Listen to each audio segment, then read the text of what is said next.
দেশের আইনশৃঙ্খলা পরিস্থিতির অবনতি এবং ক্রমবর্ধমান মব কালচার রুখতে দায়িত্ব গ্রহণের প্রথম দিনই কঠোর অবস্থান নিয়েছে নতুন মন্ত্রিসভা। ২০২৫ সালে মব জাস্টিসের নামে ১৯৭ জনের মর্মান্তিক মৃত্যু এবং মানবাধিকারের চরম লঙ্ঘনের প্রেক্ষাপটে এই সিদ্ধান্তকে জননিরাপত্তার জন্য একটি সময়োপযোগী বার্তা হিসেবে দেখা হচ্ছে।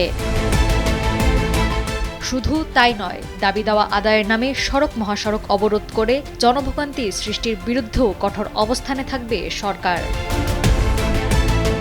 এই বিষয়ে দায়িত্ব গ্রহণের প্রথম দিনই স্বরাষ্ট্রমন্ত্রী সালাহউদ্দিন আহমদ বলেছেন, দেশে আর মব কালচার সহ্য করা হবে না। দাবি দেওয়া আদায়ের নামে সড়ক মহাসড়ক অবরোধ বা বিশৃঙ্খলা সৃষ্টির সুযোগও দেওয়া হবে না। স্বরাষ্ট্রমন্ত্রী আরও বলেন, গণতান্ত্রিক সংস্কৃতি অব্যাহত থাকবে, মিছিল সমাবেশ করা যাবে, মত প্রকাশের অধিকারও থাকবে, তবে মব সৃষ্টি করে জনভোগান্তি তৈরি বা জননিরাপত্তা বিঘ্নিত করা যাবে না। স্থানীয় সরকার, পল্লী উন্নয়ন ও সমবায় মন্ত্রী মির্জা ফখরুল ইসলাম আলমগীরও বলেছেন, মব জাস্টিস নিয়ন্ত্রণ করবে সরকার এবং আইনশৃঙ্খলা পরিস্থিতি দ্রুত নিয়ন্ত্রণে আনার চেষ্টা করা হবে বলেও আশ্বাস দেন তিনি। অবশেষে মন্ত্রিসভার এই কড়া বার্তা সাধারণ মানুষের মনে কিছুটা স্বস্তি দিলেও এর প্রকৃত সফলতা এখন নির্ভর করছে মাঠ পর্যায়ে আইনের সঠিক প্রয়োগের ওপর। নাওয়ার সালসাবিল দুর্দানা, সময়ের আলো।